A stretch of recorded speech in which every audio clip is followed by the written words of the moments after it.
give us a brief overview of water in California. So going back to, this is the Emerald Triangle, plus we are heavy ag. And here we are in Sonoma County. Yep. And you head north of here, it's basically a bunch of agriculture, ranchers, farmers, vineyards, you name it.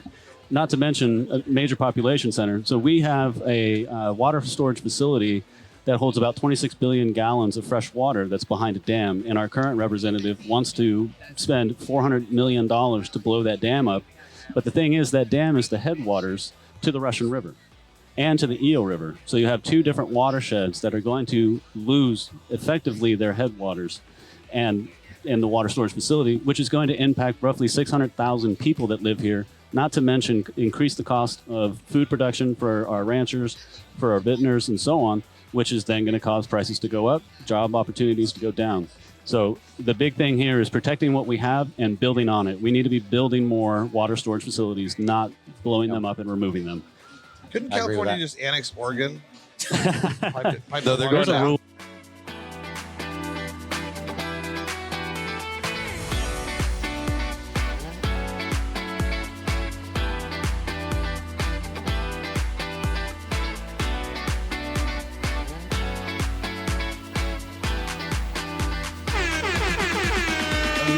My graduate degree, largely in politics and international relations.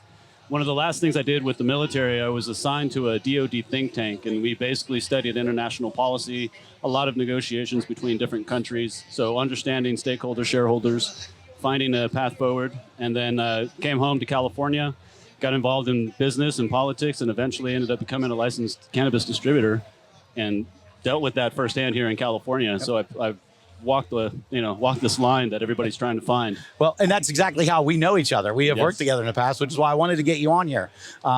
You are a pro-cannabis candidate, and that was one. Obviously, I know you as a person from years ago, but I also wanted to get you on here to talk about that. Tell us a little bit about what you're looking for in cannabis in California, and what we need you to help us with in DC. Absolutely. So, with my experience there, what I learned, and we can go into the details as you like. But we've got a regulatory structure here that's basically designed to kill the small businesses of the cannabis industry of California.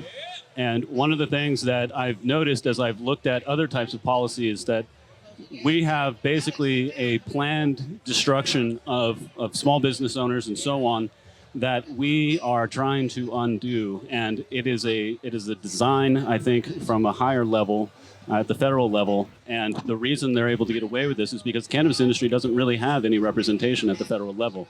There's people talking about it, but there's no champion. And I think that whoever it is that represents the Emerald Triangle is one of the people, if not the person, that needs to be the one championing that fight for legalization. Whoa, this is like mind-blowing what I'm hearing right now, because we need you on that hill. We want you on that hill. And I'll tell you why it's so important. Is because there are no other congressmen, there are no senators, and state by state, there's very few representatives, assemblymen, whatever, that have experience navigating the ridiculous waters of the regulations that have been set up for the Drug War 2.0, Prohibition 2.0. Absolutely. And you can get up there, and I always tell people it's not going to change until like 20, 30, 40 years.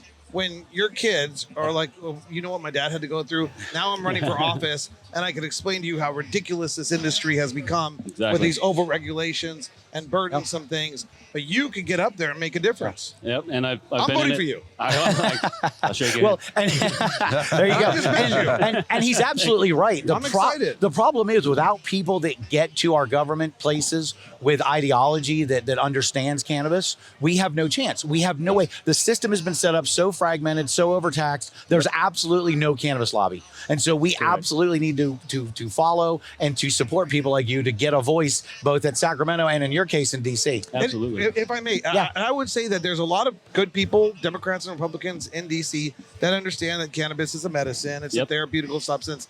It's whatever. It's no big deal. They get that. But there's very few people who have walked through the regulations, and that's my understanding that Correct. you were a business owner. Oh, yeah. And not only that, we stood in front of the Wiz Khalifa thing earlier when we had the world record smoke at 420. This guy's standing deep in it. He's like, the only reason I can't smoke right now is because we're about to do a talk, and I don't want to be too high for a talk. Otherwise, and we're standing, and it's like I can barely see him through the smoke. I was like, I think you're gonna be just That's the kind of fine. representation we need. It's not just the business either. He's a man of the culture. Well, we got to be here to know what's going on. And if sure. you're disconnected from the people, then you can't help the people. So give us the geographic cities that can vote for you. So it's the Golden Gate Bridge to the Oregon border, including Trinity County. Yep. So it's basically the North Coast. It's the Emerald It's the Triangle, Emerald essentially. Triangle. So my argument is, why don't we? Because right now, again, there's not a lot of political leadership in the cannabis space, whether it be here in California or nationally. But if we have someone that we can coalesce around, and we have the support here in this district to make someone go to Washington, D.C. and advocate. And that's why a lot of the other representatives can't really be as vehement about their message with cannabis, because there's a lot of other issues. But cannabis is one of the, I'd argue, top 3 economic activities of this area. For you. So you actually would be, on behalf of your constituents, cannabis in all forms Correct. is beneficial for your constituents, which then even makes you even more of a unique individual in DC. Well, in so we all got to get you elected. Absolutely. Well, how do you feel? You know, your governor here recently has brought up issue with smokable hemp, and that's cannabis, and a lot of people use that as their medicine. How do you feel about the ban on smokable hemp? That's a tough question. That's a good question. That's like a fastball. Current events. I know. Hey, it's all good. This is what we're here for. I think there should be parity. I mean, that's the biggest thing. What we're watching right now, I think, is going to cause a bit of this loophole that I think is existing at the national level, is I think going to accelerate the national conversation. But my fear is that we don't have people there that are fully aware of what the cannabis industry truly is today. There's a lot of the conversation about it will be in the future. There's a lot of money on the other side that is trying to take away the craft farmer. They're trying to take away the love for the plant and turn it into a commercial product. And that's fine in some respects. This is America, but we need to make sure that we have the craft side of this as well. We got craft beer, we got big beer. We need to have both. And so to answer the question, I'd like to see parity. Yeah, as far as you think cannabis should be as easy as hemp, or that hemp should be as difficult as cannabis? Well, that's going to be a difficult one to pull off. Somewhere in the middle, maybe? Yeah, I mean, because it was a proposition, it can only really be changed by another proposition. And that was a really smart move on Gavin Newsom's part, to basically lock in the conditions and make it so difficult for us to adjust it to the actual needs of the market, needs of the licensees. And so I don't know what the answer is, but I have a feeling it's going to be a blend. I'm going to give you a paw for that one. He's right. But because the reality of it is, we need to hope you have an open mind. But he's right, and that's why we need somebody like him. Okay, let's face it. Yes. Who's I forget who's the turtle guy, the senator from Kentucky? Oh yeah, Ninja Turtle. Wow. Kentucky. I can't remember his name. Anyway, the guy that froze on us. Yes. Who was the guy that froze? McConnell. McConnell doesn't understand THCA and hemp and cannabis. So we need people like him to represent us. And an answer for my answer to that is hemp needs a little bit more regulation and cannabis needs a lot less. Let's face it. That's the reality of it. But it needs to be an equal thing, right? Because it's all cannabis. Right. Right, and there's a lot of things that need to be figured out, regardless of party. Yeah, and if you 100%. If you haven't walked through, if you don't know the people, if you're not interacting with them, you're useless. Right. And you have an open mind, you're going to work through it. You're going to figure it out. And the way that my mindset here, my philosophy is, it's legal here in California. The Republican Party is the party of law and order. It is the party of small businesses. And so at this point, it is incumbent on the Republican Party of California to step up and represent small business owners and ensure that we do have economic opportunity here. And so that's, I think, the next message. Yeah. But we can do that, and we just need to coalesce. I can even give you another one. It's always been wild to me that as Republican as the Second Amendment is, they don't stand up for our cannabis gun-bearing rights at all. You'll never hear the NRA talk about cannabis people's rights to owning a firearm. Right. But you can have a prescription and buy a 12-pack every day on your way home from work, and that's cool. And that's, sorry, go ahead. Oh, I spent a lot of time lobbying, and a lot of Republicans I know, because I'm a little bit of a Republican myself, just a little bit. Say the same thing, we really don't care anymore, and we get our friends use it therapeutically and medicinally, but it doesn't work well in our primaries. Right, exactly. Because there's still that stigma, that misconception. Yeah, yes. And so they quietly, you'll have you'll be walking the halls of the Capitol hopefully next year. Yes. And you'll be able to talk to Republicans and say, look, you know what? Regardless of what you think, we need to work on these regulations to protect the small business, et cetera. So just let me take the lead. Yes. And I'm sure your Democratic opponent, you're running against Democrat, I guess. Yes. Does have they do not understand the nuances to the degree that you do. No, they don't. And what's sad is and you got Bill too. I'm going to be there lobbying. You're going to see me in D.C. I'm on my way. Hey, I'm ready for it. I'm going to figure it out. So our current representative has kind of done a bit of like a glad hand. And there, when I was doing the licensing stuff, I reached out to his office and many other elected offices. Many of them would meet with me. This one wouldn't meet with trade associations, wouldn't meet with anybody. That's now since shifted. And what's taken place is he has put together a bill called the SHIP Act, but it's a throwaway bill, and it's really sad to see this happen because a lot of the cannabis people are, they're hoping that our representative is doing something to help them. So it's kind of just this facade movement. But if you look at the actual bill, it's 4 pages. It's a title page, definitions page, another definitions page, and then 1 page. So it basically was an intern working for about 6 minutes so that he could wave a bill in front of the cannabis industry and say, see, I'm helping. But they're not doing anything to actually move the needle, and that's what we need. We do need that. Well, since you are a political guest, we're already cannabis. California, one of the big things in California is water. And I know that's been a subject of what your campaign and what you're doing. Yes. Give us a brief overview of water in California. So going back to, this is the Emerald Triangle, plus we are heavy ag. And here we are in Sonoma County. Yep. And you head north of here, it's basically a bunch of agriculture, ranchers, farmers, vineyards, you name it. Not to mention a major population center. So we have a water storage facility that holds about 26 billion gallons of fresh water that's behind a dam. And our current representative wants to spend $400 million to blow that dam up. But the thing is, that dam is the headwaters to the Russian River and to the Eo River. So you have 2 different watersheds that are going to lose effectively their headwaters and in the water storage facility, which is going to impact roughly 600,000 people that live here, not to mention increase the cost of food production for our ranchers, for our vintners, and so on, which is then going to cause prices to go up, job opportunities to go down. So the big thing here is protecting what we have and building on it. We need to be building more water storage facilities, not blowing them up and removing them. Couldn't California just annex Oregon? No, they're going to Idaho, remember? Yeah. Oregon's trying to annex themselves out. Yeah. They're trying to move over. Secession. I like to think, outside the box kind of stuff, Well, he brought up a good point earlier, which was about kind of regreening. And it kind of goes along with that, because one of the ways to store more water is to infiltrate the water table across much wider scales. And so you'd think that if they're going to pull out a bunch of dams, they'd come in and rebuild a bunch of the wetlands to kind of get the balance. You would think. Yeah. I mean, these are the environmentalists. But, that's one of the things I think we need to focus on as Americans as we define environmentalism. And one of those is repairing many of the damaged ecosystems that we have. And people like to pretend like Republicans don't like healthy environments and food, but that's obviously a myth. But well, there's not very many Democrats that are hunters, and hunters care more about the environment than anybody you've ever met. Hunters, ranchers, farmers. I mean, this is where people and cannabis farmers too. This is where people make their livelihood. So we have to make sure that the natural resources are available for the economy, for the economic activity to grow. And if we've got a population center that doesn't know where they're going to find their water storage, I mean, you can just list out the levels of problems that creates. And the counter to that is there's fish.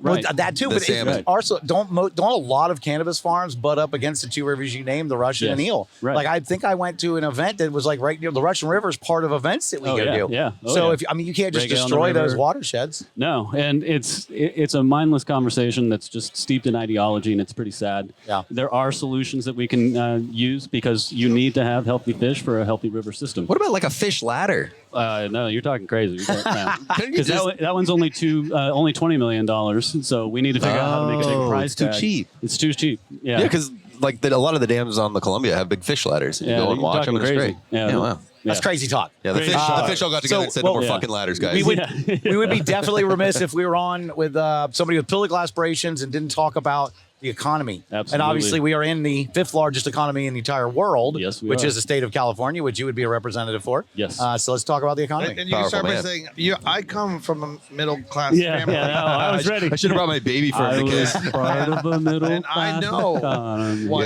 Yeah, up by your bootstraps. To be a middle class family. Yeah.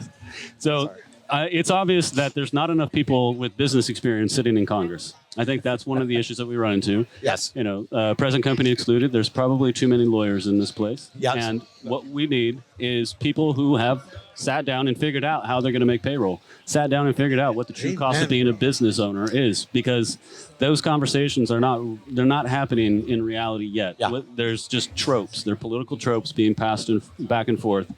And so we've got to have people who are going to focus heavily on the economy. And there are lots of complex problems to solve. And where I have a lot of, I guess, experience, background, and context is by fixing things like the economic things. And I would focus heavily on fixing the economy.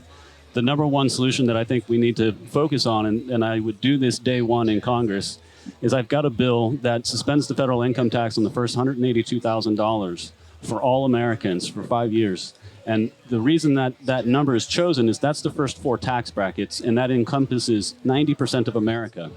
The crazy thing is that in America, the federal income tax accounts for roughly $2.2 trillion of federal income.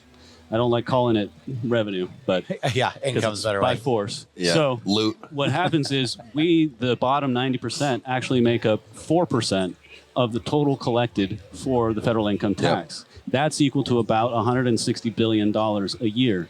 Can you think of anywhere else that we sent $160 billion lately? Ukraine. Ukraine Across is the a, ocean. You see, is I knew a we were going small, with that. yeah, I a like small this guy. country. Yeah, no, I mean, well, Chris is. I've known Chris has been smart since I met him, but I mean, it's real. Like seriously, if 90% of the people could get relief and it only affected the budget by 4%, Right. My God, they don't Yeah. care about Yeah, us. and maybe do we they? could make that up on the top end. Right. They, And they that's don't. exactly what they would don't happen. care about us Right. at all. They don't. They hate Yeah. us, and Yeah. they love lying to us.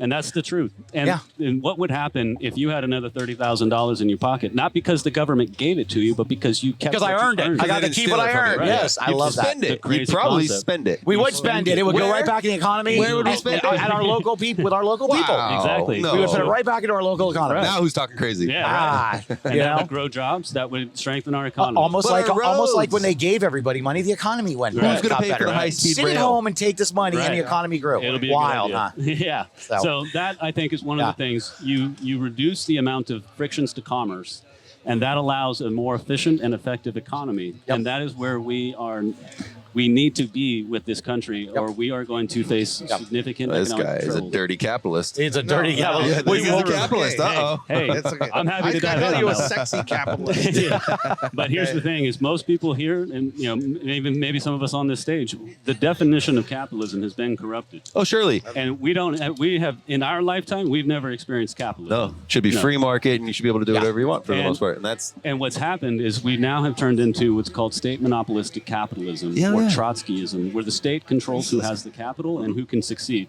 Let's look at the state of California. How much money did Gavin Newsom have the ability to allocate and give to? And there's plenty of reports talking about those that donated massively to Gavin Newsom's campaign were the recipients of a disproportionate amount. no. It's grants. it's all so in our No. face. Like Yeah. it, like they're not hiding it anymore. no, it's all in our No. face. No, but we Well- need to have these honest conversations, and that's the focus. Dimitri, I'm so Dimitri excited. doesn't know I knew anybody like you. He didn't know I knew anybody like you right now. He keeps He's in talking about awe. Biden. We're gonna He get thought I was just Biden. some cool stoner. Yeah, we're gonna get Biden to let out I Edward. know how smart you are. I just didn't know. I didn't Oh, know yeah, you gotta him. listen to this guy. I'm really impressed. thank I'm you. really excited. I really hope you can win. And people in the cannabis industry out there should understand. Go ahead. No, I was gonna say we are the beginning of people like him winning. Correct. You Yeah. and I talking about him, helping him get exposure. Like I said, at some point, it's funny. People have joked with me, Bill. You're a politician. I'm not. No, I'm not. It's happening, right? So Right. so it's to me, And I'm you're becoming more well-informed. interested in it. The reality of it is, if we want to have an influence on our future, we have to help shape it We Correct. can't sit around and do nothing about it. And so Correct. even if that's just activism or getting reach out there for other people or helping people like him, we have got to do these things. Why can't we get a guy like this to run for president? Well, that's after Congress. What on We earth? got to get him into Congress first. I appreciate that. Let's let my well, there's a couple good candidates right now. Yeah. On each side. There's good people. Sure, yeah, lots of great candidates. This is what the people don't understand out there is that look, two things about the cannabis industry. All the people that have been through the cannabis industry or studied prohibition or where prohibition or what happened with the drug war should have a deep lack of trust and faith in the government. We do. We all do. Democracies, Democrats, Republicans, media, journalists. We've been lied to. Apartheid Every day. systems, monarchies, Russia, everyone across the country, all these forms of government crushed the cannabis plant collectively. Yep. And what's risen out of it is the spirit of freedom. Yep. Correct. The spirit of freedom that is so Yes. important and so fundamental. Personal to the cannabis. choice freedom Yes. is literally almost the embodiment of cannabis. And Yes. so don't be afraid to be a Republican. Correct. And that's, Well- you Well, made a and great they're point. not perfect though. They're not Well, perfect. the problem Well, with no, the they're not. Republicans is that top guy pisses people off. Yeah, I know. And Well, the problem with the two-party system is they just both play all of us Yeah, against each other. it's a false That's dichotomy what in some happens. And respects. so when we don't have free thinking, we don't have people who can progress and understand that cannabis is much less detrimental than nicotine or Absolutely. alcohol or any of those things that society allows as a norm. Right. Until we get people that understand that and are willing to represent that, we're just going to continue in the same bad circle we've been Yeah. in. So Yeah, And and your existence, your candidacy, I'm sorry, Yeah, you're good. it is far beyond Democrat, Republican, right or left. It is somebody who understands what Yeah, just common sense. people go correct. through. Correct. And that's what I- we need because we don't have it right now. there is I truly feel there is some type of a new party on its way. agree. Everybody on the left has been so disenfranchised with the left, and everybody on the right has been so disenfranchised on the right. And the people in the middle can never get enough together to do anything. Yeah. And so I truly feel like within our lifetimes, there will be some other kind of form of government or party in America Yes. that represents what really probably about 70% of the people can agree on. If You're this guy absolutely goes in and becomes Ron Paul, we're good. There you go. Actually endorsed by Rand Paul. There you go. The balls are fantastic, yeah. Yeah. All right. Well, Chris, I highly appreciate you coming My here, pleasure. spending time with us. How do people- Day two? Yeah, I was going to say, how do people support you, get a hold of you? How do we follow your journey? How do Yeah. we help you become a congressman? Sure. So it's chris2congress.com, Chris T-O Congress, and then it's at Chris2Congress, again, all spelled out on all the major platforms.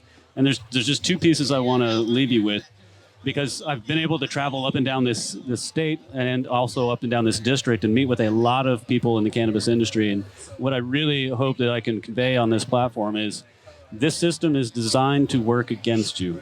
What you are experiencing is by design. You are not failing, you are being failed.